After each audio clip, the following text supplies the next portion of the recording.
이탈리아, 르네상스의 꽃을 피운 그 땅은 19세기 중반까지도 분열된 작은 나라들의 집합체였습니다.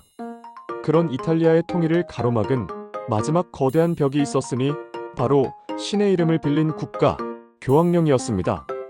19세기 유럽은 민족주의와 자유주의의 열기로 들끓고 있었습니다.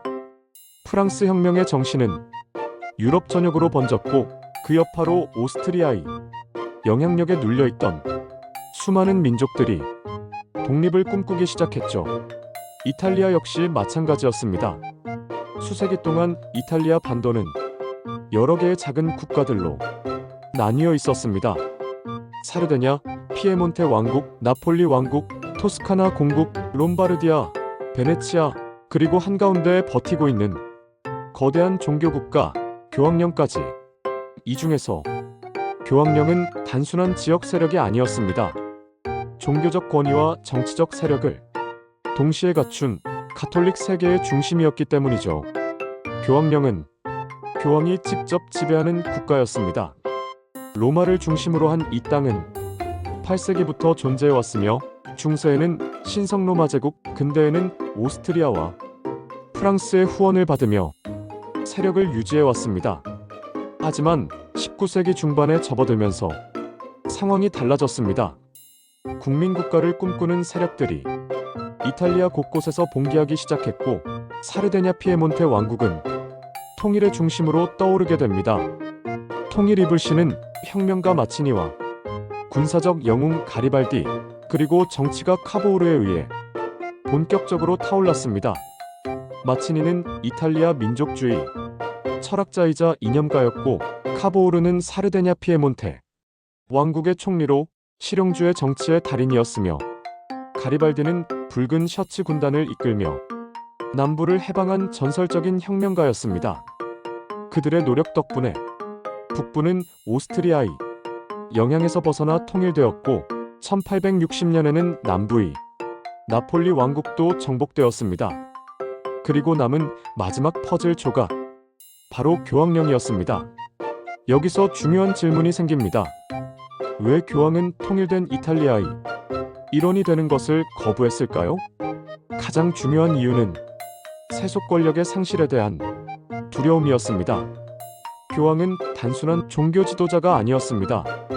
정치적 권력, 군사, 재정, 외교까지 모두 갖춘 국가의 수장이었죠. 하지만 통일된 이탈리아는 세속 권력으로서의 교황을 부정하려 했습니다. 그들에게 필요한 것은 하나의 민족, 하나의 법, 하나의 국기 아래 뭉친 이탈리아였고 교황은 그런 질서에 맞지 않는 존재였습니다. 교황 비오 9세는 완강했습니다. 그는 1849년 로마 공화국이 잠시 들어섰을 때 도망쳤고 이후 프랑스군의 지원을 받아 다시 로마로 돌아옵니다. 그 후 프랑스는 교황령의 안전을 위해 20년 가까이 로마에 병력을 주둔시킵니다. 이는 나폴레옹 3세가 가톨릭 신자들의 지지를 얻기 위한 정치적 행보이기도 했죠. 결국 이탈리아는 로마를 점령할 수 없는 상황이었습니다.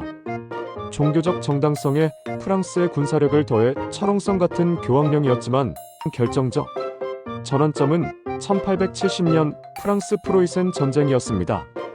프로이센이 파리를 위협하자 프랑스는 로마 주둔군을 철수시키고 전쟁에 집중할 수밖에 없었습니다. 이 순간을 놓치지 않은 이탈리아는 바로 로마를 공격합니다.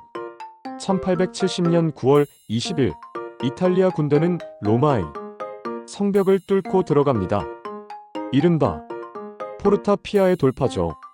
교황청의 군대는 저항했지만 전투는 하루도 채 걸리지 않았습니다. 결국 교황 비오 9세는 바티칸 궁 안에 틀어박혀 버립니다. 그는 이후 스스로를 바티칸의 죄수라고 부르며 이탈리아 왕국을 인정하지 않았고 무려 59년 동안 로마는 교황과 왕국 간의 냉전지대로 남게 됩니다. 1871년 로마는 공식적으로 이탈리아의 수도가 됩니다. 하지만 이탈리아 정부와 교황청 사이의 갈등은 계속됩니다.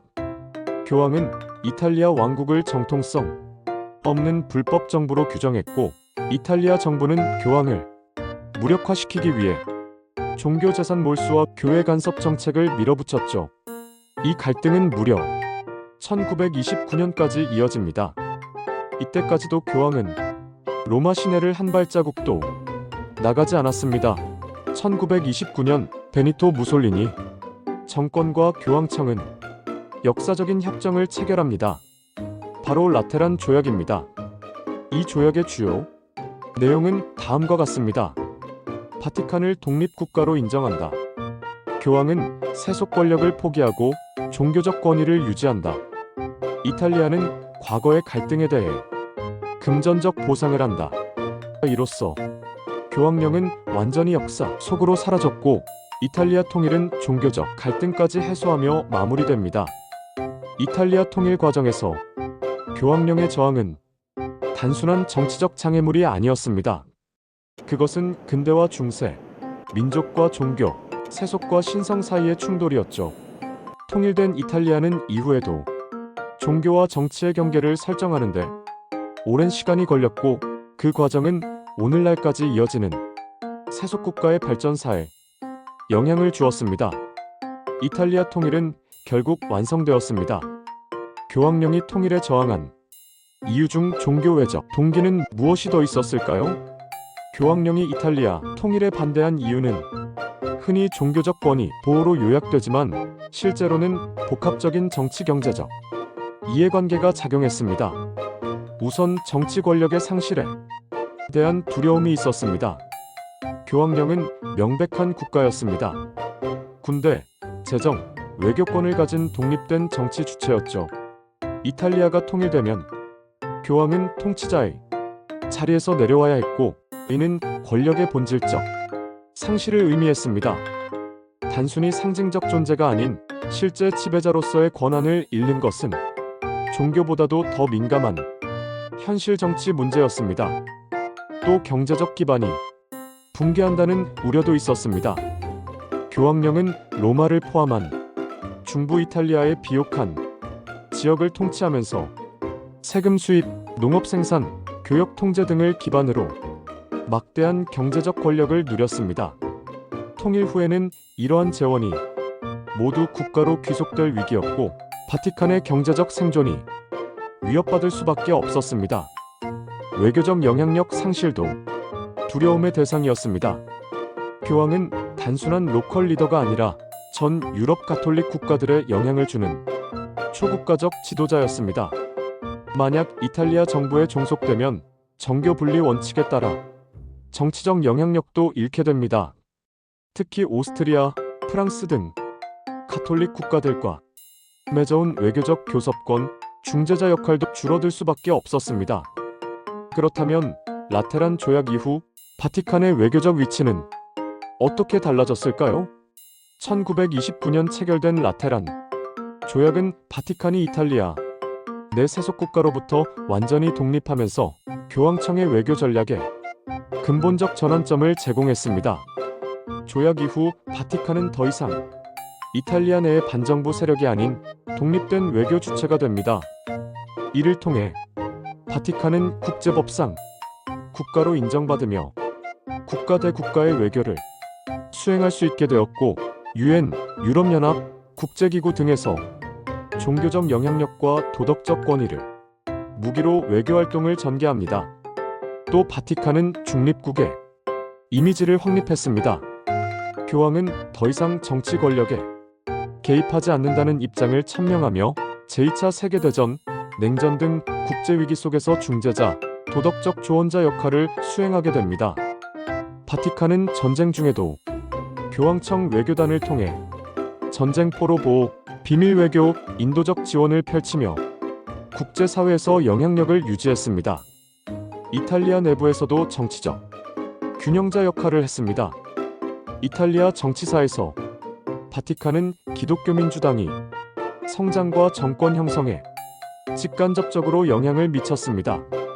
완전한 정교 분리는 아니었지만 종교적 도덕성과 세속, 정치의 분리를 인정하면서도 정치의 영향력을 행사하는 절묘한 균형을 유지합니다.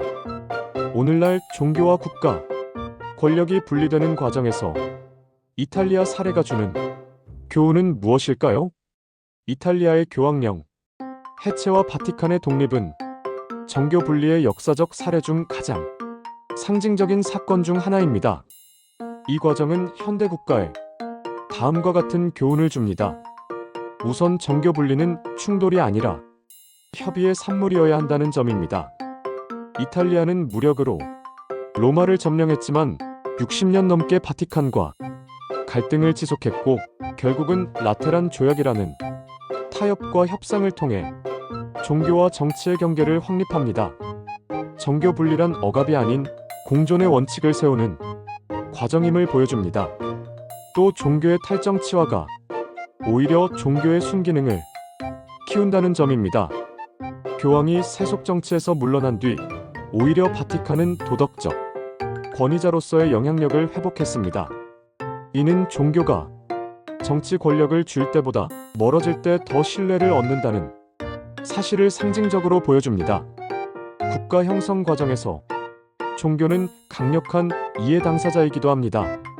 이탈리아는 종교와 충돌하면서도 종교의 정통성과 민중의 신앙심을 존중할 수밖에 없었고 교황의 영향력은 통일 후에도 여전히 컸습니다. 오늘날 다문화, 다종교 사회에서 국가 통합을 논할 때도 종교 공동체와의 협의 구조가 필수적임을 알 수 있습니다. 이탈리아 통일 과정은 단순히 국경을 다시 그리는 전쟁이 아니라 국가의 주권과 종교의 권위가 어떻게 충돌하고 결국 절충을 통해 공존의 길을 찾는지 보여주는 역사적 교본입니다. 오늘날에도 여전히 유효한 메시지죠. 끝까지 함께 해주셔서 감사합니다.